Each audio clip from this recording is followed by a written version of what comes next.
ठीक है, सुनो बात सुनो।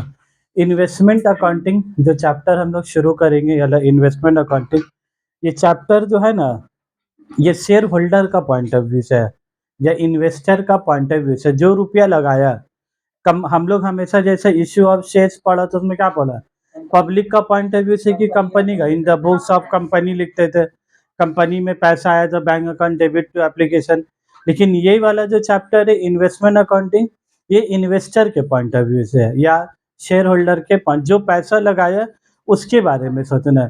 तो जब हम शेयर्स खरीदेंगे या डिबेंचर हम खरीदेंगे, तो ये कंपनी के पॉइंट ऑफ व्यू से है कि शेयर होल्डर या इन्वेस्टर इन, तो यहाँ पर पैसा जाएगा।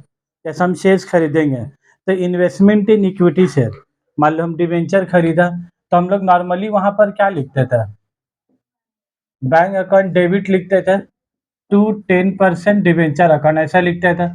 ये तो क्या हो गया था तुम्हारे इन द बुक्स ऑफ कंपनी। लेकिन अगर इन the books of mister A का अगर बात करें, जो रुपया लगाया, तो जो रुपया लगाएगा वो अपने बुक में क्या पास करेगा, वो लिखेगा इन्वेस्टमेंट इन 10% डिवेंचर। वो बंदा क्या पास करेगा, investment in 10% debenture to bank account. तो कंपनी के पास रुपया आएगा और आदमी के पास से रुपया जाएगा, तो इसके पास से रुपया जाएगा ना, तो ये खाली 10% डिवेंचर नहीं लिखेगा, वो पूरा लिखेगा इन्वेस्टमेंट इन 10% डिवेंचर। अगर डिवेंचर में रुपया लगाया तो क्या लिखेंगे, इन्वेस्टमेंट इन डिवेंचर। मान लो ये जो मिस्टर ए है, इक्विटी शेयर में रुपया लगाता, तो उसका जर्नल एंट्री क्या पास करेगा, investment in equity share account debit to bank account. ठीक है भाई। तो अगर डिवेंचर में लगाएगा रुपया तो डिवेंचर लिखेगा, और इक्विटी शेयर में रुपया लगाएगा तो वो क्या लिखेगा, इक्विटी शेयर लिखेगा। क्लियर है बात। तो कितना भी क्वेश्चन बनाओगे ना, तो क्वेश्चन में होगा गवर्नमेंट स्टॉक खरीदा, 8% गवर्नमेंट स्टॉक खरीदा, तो देख के घबराना है का, कि इन्वेस्टमेंट इन 8% गवर्नमेंट स्टॉक। ये 8% 10% का क्या मतलब है, वो जो गवर्नमेंट स्टॉक में पैसा लगा रहे हैं, वो हम लोग को इंटरेस्ट कितना देगा, 8% देगा, बस वो इसका क्या मतलब है। तो मान लो अगर वो बोला गवर्नमेंट स्टॉक में रुपया लगाया, तो उसका तुम्हारा जर्नल एंट्री क्या आएगा, investment in government stock account debit to bank account. बस यही एंट्री तुमको क्या है, घिसा पीटा एंट्री क्या पास करना। तो ये हो गया खरीदने की एंट्री पास। ठीक है, पहले हम समझा दे रहे कि कंसेप्ट क्या है। उसके बाद इन्वेस्टमेंट जैसे खरीदा तो पैसा जा रहा, तो वैसे ये लोग इन्वेस्टमेंट बेचेगा तो पैसा क्या होगा, आएगा। तो जब पैसा आया तो इसकी एंट्री क्या पास करने होगा, बैंक अकाउंट डेबिट। मान लो डिवेंचर बेचा तो क्या लिखेगा, bank account debit to investment in 10%। तो बस इसी एंट्री का तुमको क्या पास करना होगा, रिवर्स एंट्री पास करना होगा। ये जो डेबिट किया था ये तुम्हारा क्या हो जाएगा बोला, क्रेडिट हो जाएगा। क्लियर है बात। अब इन्वेस्टमेंट अगर बेचा, ज्यादा में बेचेंगे तो प्रॉफिट, और कम में बेचेंगे तो क्या, नुकसान।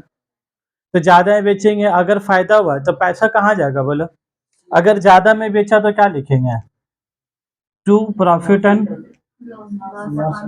लॉस अकाउंट क्रेडिट होगा। और अगर कम में बेचेंगे तो क्या होगा तुम्हारा, लॉस होगा। तो ये प्रॉफिट एंड लॉस क्रेडिट करने का बदली फिर यहाँ पर क्या लिखेंगे बोलो, ये डेबिट हो जाएगा तुम्हारा। तो पीएल डेबिट होगा या पीएल क्रेडिट होगा, वो डिपेंड करेगा कि जो डिवेंचर बेचा, शेयर बेचा, ज्यादा में बेचेंगे तो क्या होगा, पीएल क्रेडिट होगा। देखो मसला क्या है, प्रॉफिट और लॉस यहाँ भी लिखा रहा है, यहाँ भी प्रॉफिट और लॉस का है। तो तुम पता कैसे करोगे कि कौन सा फायदा हुआ कौन सा नुकसान हुआ, लिखा तो रहा दोनों, profit and loss, profit and loss. तो क्रेडिट होगा मतलब क्या हो गया तुम्हारा, प्रॉफिट। क्रेडिट होगा मतलब क्या हो गया, और डेबिट हो रहा का मतलब तुम्हारा क्या हो गया बोलो, लॉस। क्लियर है बात। चलो ये तो हो गया इसका बात। अब इसमें तीसरा बात होता है लास्ट, इंटरेस्ट का। तीसरा बात क्या होता है, इंटरेस्ट। क्योंकि ये जो बंदा पैसा लगा रहा है तुम लोग को, ये बंदा जो पैसा लगा रहा है,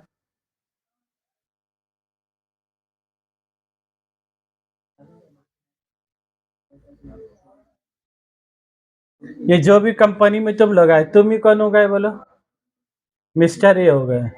तुम जो कंपनी में रुपया लगा, मान लो टीसीएस कंपनी में क्या गए तुम, ट्रिपल आई टीसीएस मालूम है ना बाबू तुम लोग को? Yes sir. Tata consultancy service बहुत बड़ा कंपनी है। हर ग्रेजुएशन करने वाला बच्चा लोग का सपना होता है कि इसमें नौकरी मिल जाए। क्यों इसमें मिल जाए? कितना सरकारी नौकरी वाले लोग को फैसिलिटी मिलता है, उतनी ही एक टीसीएस प्राइवेट कंपनी है, लेकिन उसमें भी उतना सुविधा का ये वाला सुविधा सब मिलता है। मेडिकल फैसिलिटी वगैरह मिस्टर ए को भी मिलेगा मेडिकल सुविधा। मिस्टर ए का कोई चाहने वाली है मिसेज है उसको भी मिलेगा। मिस्टर ए का माँ को, मिस्टर ए का बाप को, मिस्टर ए का भाई को। भाई की उम्र अगर 18 साल से कम है, भाई की उम्र अगर 60 साल 40 साल है तो टीसीएस वाले उसको सुविधा नहीं देगा। 18 साल से कम होना ज़रूरी है। चलो टॉपिक दूसरा। मिस्टर ए पैसा क्या-क्या बोले इसमें इन्वेस्टमेंट किया। मिस्टर ए पैसा इसमें क्या-क्या बोला तुम्हारा इन्वेस्टमेंट क्या है। ये कंपनी का अपना इंटरेस्ट, ये कंपनी का अपना इंटरेस्ट देने का क्या होगा बोलो? ड्यू डेट होगा। ये रुपया लगाया तो इसके हिसाब से इंटरेस्ट मिलेगा कि कंपनी का जो ड्यू डेट है उसके हिसाब से मिलेगा। कंपनी का ये जब रुपया लगाया तो कंपनी का बोला हम लोग हाफ ईयरली इंटरेस्ट देंगे। कौन ईयरली देंगे बोलो? Half yearly interest. ये डेट बता, अब हाफ ईयरली कुछ भी हो सकता है। जून से दिसंबर भी हाफ ईयरली होगा। जून और दिसंबर क्या हो गया? हाफ ईयरली हो गया। और सितंबर और मार्च भी क्या हो गया? वो भी हाफ ईयरली हो गया। हाफ ईयरली का मतलब ये जरूरी नहीं कि जून और दिसंबर ही होगा। साल वो कौन सा फॉलो कर रहे उसके ऊपर डिपेंड करेगा। तो कभी-कभी इन लोग का हाफ ईयरली जून और दिसंबर भी होता है, और कभी-कभी हाफ ईयरली में लोग क्या बोलता है, एक देंगे हम लोग सितंबर में, फिर एक कब देंगे मार्च में। मतलब अप्रैल से साल शुरू हुआ तो अप्रैल, मई, जून, जुलाई, अगस्त, सितंबर 6 महीने के इंटरेस्ट यहाँ देगा। और सितंबर में देगा, फिर कहाँ देगा? अक्टूबर, नवंबर, दिसंबर, जनवरी, मार्च, फिर 6 महीने। तो हाफ ईयरली का मतलब जून और दिसंबर हुई हमेशा जरूरी। वो सितंबर और मार्च भी तुम्हारा क्या है? हो सकता है। क्लियर बात? ये एक चीज तुमको ध्यान देना क्वेश्चन पढ़ते टाइम में। तो हमको एक बात बताइए, अगर इन्वेस्टमेंट किया 1 जनवरी में और जून में अगर उसका इंटरेस्ट मिलने वाला है, तो ये बंदे को कितना मिलेगा इंटरेस्ट मिलेगा बोला? 6 महीने का। जनवरी से जून कितना वाला? 6 महीना। अगर ये जनवरी से अगर ये होगा तो उसको कितना महीना का इंटरेस्ट मिलेगा? जनवरी से मार्च। जनवरी से कौन से काउंट करेंगे? जनवरी के बाद सितंबर आएगा कि जनवरी के बाद मार्च आएगा? मार्च। तो तुम जनवरी से सितंबर कैलकुलेट करोगे कि जनवरी से मार्च? ठीक है बात, ऐसा तुमको सोचना ही पड़ेगा। जनवरी से सितंबर क्यों लेंगे? जनवरी के बाद क्या होगा? फरवरी और मार्च। तो इधर इंटरेस्ट मिलेगा। मार्च के बाद फिर कब आएगा? कि पहले सितंबर लिखा हुआ तो पहले सितंबर नहीं आ जाएगा। ऐसा कर करके तुमको सब बात क्या है सोचना होगा। अब फिर इसमें एक कहानी होता है। प्रॉब्लम इस चैप्टर में क्या है ना, जब ये इन्वेस्टर, अब बात सुनोगे एकदम ध्यान से। ये तुम लोग लिखे इसका फोटो ले लो तो तुम लोग लिख लोगे बाद में।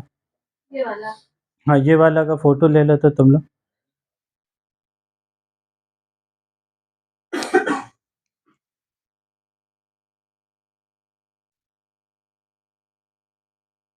वो भी लिए सर, ये वाला बोलेगा। ठीक से ले लो, इसको ना मिटाएंगे। थोड़ा अच्छे से इसको समझाने जो टॉपिक जा रहे हैं ना बोलने के लिए।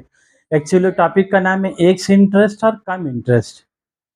ठीक है, तो लॉजिक को पूरा समझना का पूरा क्वेश्चन में बुकला गई की चीज एक से इंटरेस्ट। और आज का जो दोनों क्वेश्चन है और जो 3 क्वेश्चन होमवर्क है, उससे भी एक ही टॉपिक का ऊपर है, एक से इंटरेस्ट और कम इंटरेस्ट। तो जब तक तुम वो बात को नहीं समझोगे ना तो क्लियर नहीं होगा बात।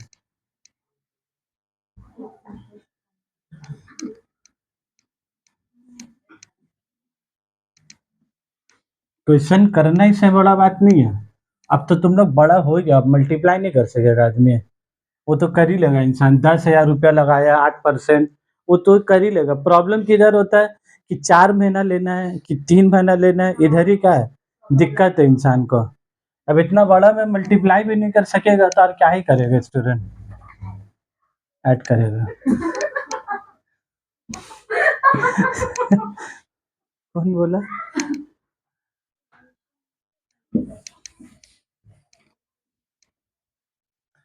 चलो कहानी क्या है बाबू इसमें। अब एक से इंटरेस्ट और कम इंटरेस्ट का कहानी समझ तो जाओगे, इतना है मालूम है तुम लोग। बस खाली थोड़ा सा मेहनत करनी होगा अभी समझाने से पहले।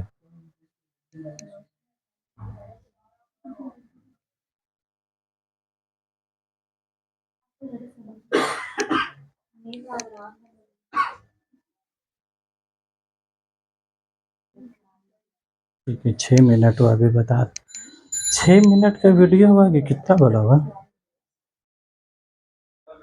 मिनट लिख के कहाँ रहे इसमें? 17 मिनट हुआ था।